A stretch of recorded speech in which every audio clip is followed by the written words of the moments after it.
This is Diego Cordovez. Adam Schoenfeld. Welcome to The Scoop, brought to you by Full Tilt Poker, and we have a special scoop.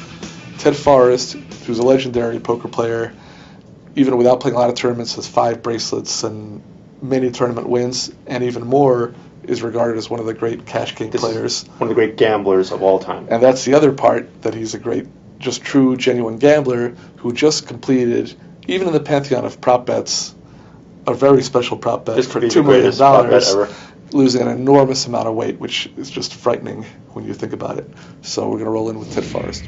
So we want to talk about poker, but first of all, you've just concluded an amazing feat, which was betting $2 million on the ability to lose 50 pounds, which sounds extremely dangerous and terrifying, and you did it. Yeah, it was like 45 pounds. Okay. Oh, let's move to something else. A mere trifle. 45 pounds in 4 or 5 months. Doesn't sound Roughly. like that much when you put it like that. It sounds like a lot, because in our world of poker, we have a few gentlemen who are large.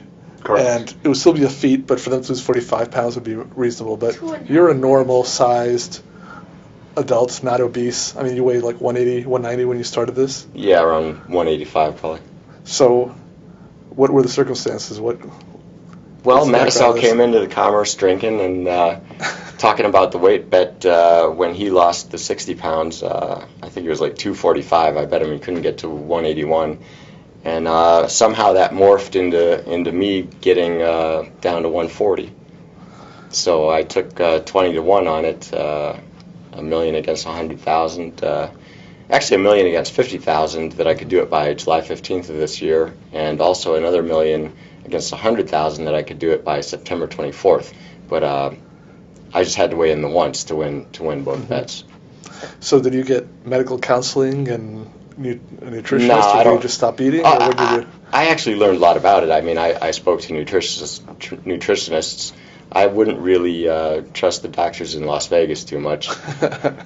Did the nutritionist warn you that this could be adverse to your health? Or? Actually, I lost the weight pretty evenly and slowly. You know, it came off about 2 pounds every 3 days, which is it's a lot. Well, I mean, that was after I started pushing it. But the initial part, I think I attacked it in 2 stages. One, I went from 185 to about 163, just by eating less and exercising more. And I was 163 for a number of years of my life, so that's like a plateau point where I seemed to stick there for a week or 10 days. And then the second half of it was harder.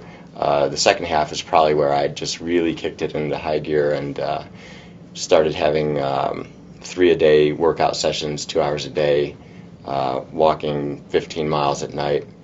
And that's at the point when the pounds started coming off I was aiming for 2 pounds every 3 days. Can you discuss in general your philosophy on proposition betting? Because as I've said to Diego and other people many times, you're not a locksmith. You'll lose a prop bet also. Are you just... No, I've actually lost my last 3 or 4 weight bets, not betting on myself, but betting against other people. You give a lot of action. I mean, that's the nature of a bet. It should be close. There should be opinions on both sides. There are people that are known for prop betting, but really they're in essence hustlers, because they always have the best of it and they've always kind of figured it out.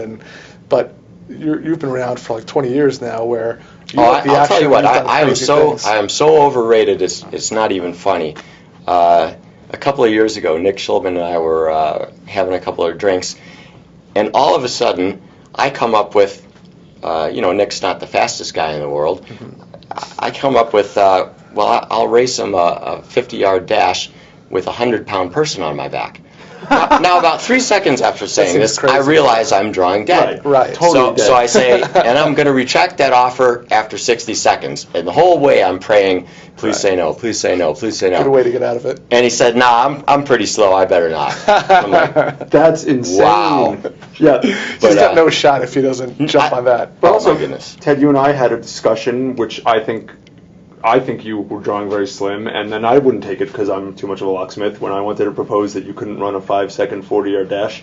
Well, I don't know if I can, but the store's open. Here's my backer. Yeah. What do you think, Dave? Well, but I mean, that goes to the essence of it, which is you're willing to go for it without trying it out. I'd say, I'm going to go down to the track, I'm going to run the 40, see where I am, and then I'm going to start talking tough. But you're willing to go for it. Well, I mean, I'm not in high school anymore, and a lot of times you can't do what you used to be able to do. I'm just guessing. Maybe I can't, but I'd bet a little something on it.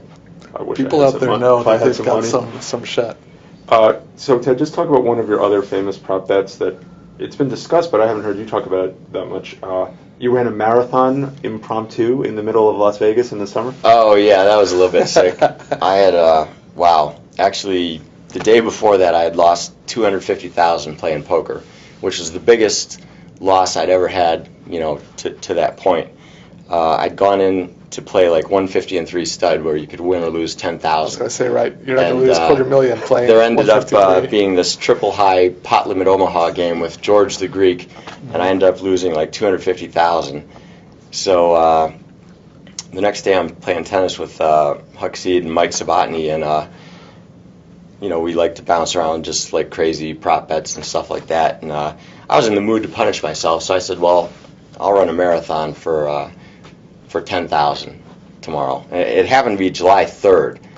So the average temperature in Las Vegas, just for those who are from out of town on July 3rd, I would guess is over 105 degrees. 105? I'm just saying. That's cool. Maybe 100. But anyway, no one wanted to do that. So the next day, July 4th, I get a call at like 10 in the morning. It's Mike Sabatini on the phone, and he says if you start on the UNLV track at noon, I'll bet you 7,000.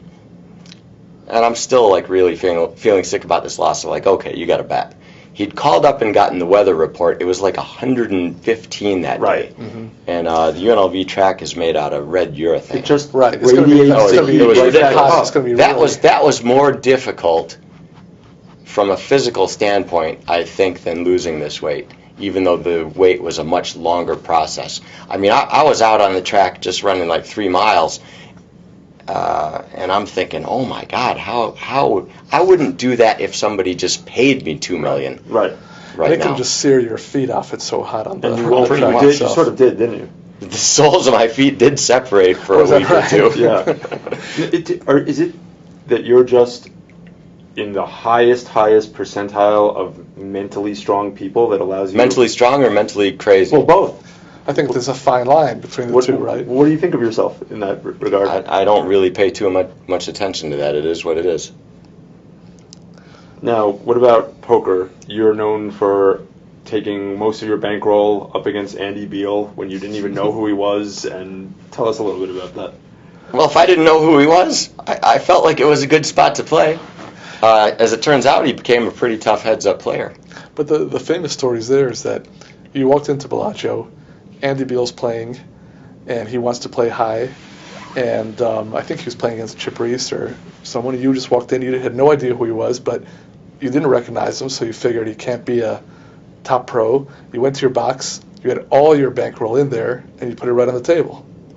Is that accurate? I took all the money. This is a significant bankroll. This is not someone who's already. I took all the money I had in Las Vegas and put it on the table. And you were down for a while. Oh yeah, I was way down. I started off stuck almost 500,000, and three-handed. The blinds come around pretty quick. Mm-hmm. But I ended up winning, I think, a little over $1 million the first session. And I didn't know it, but the whole Bellagio poker room was betting on Chip Reese against Andy Beal. You're there mucking things up. And then so the whole room is mad at me, and I don't even really know why. And then the next day, Andy wanted to play me twice as high, 20 and 40,000, and I'm like, wow, that's kind of steep. So I let the poker players bet on me, so they took a piece of me, and then I won, I think, around 3.6. So they weren't that mad anymore. When you had all your money on the table and you're down $500,000 playing three-handed, is it even going through your head that, rationally, I should do this or that, or are you just thinking, I've got an edge here, I'm going to just ride it out? Or I didn't necessarily have enough money left in Vegas to ride out as bad as it could have gotten, but I mean, I was kind of just thinking, wow, this game's pretty fast, three-handed. This kind of... I wish I'd won my first hand. I like how that occurs to you mid-game, and of course you're already a professional and you know that, but the enormity of it. You have to realize, I called the Bellagio to see what's going on, and they said there's a 10 to 20,000 hold'em game. Before that, the biggest we'd ever played was like 3 and 6,000. So I said, "Are you sure that's right? That doesn't sound right." And, "No, you heard me, 10 and 20,000 hold'em."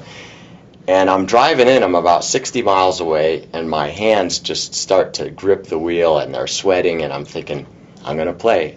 Am I going to play? I knew I was going to play, but I kept questioning whether I should play. Is it fair to say that you have a disregard for money? Oh, or that's an understatement. You don't care if you go broke? There's better things than being broke, for sure, but being broke's not anywhere close to the worst thing in the world. You have the confidence that you'll get staked and you'll recover. Is that the foundation of at least being able to? I just don't really think about it. When you first showed up in poker, you just won 3 bracelets. Is that fair to say?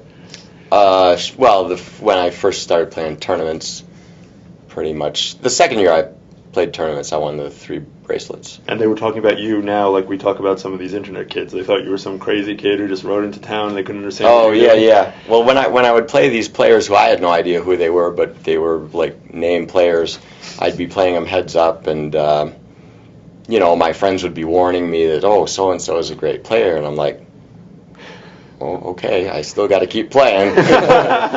Thanks for joining us on The Scoop, brought to you by Full Tilt Poker, and obviously we're going to have Ted Forrest back next week for part 2, right here on Card Player TV.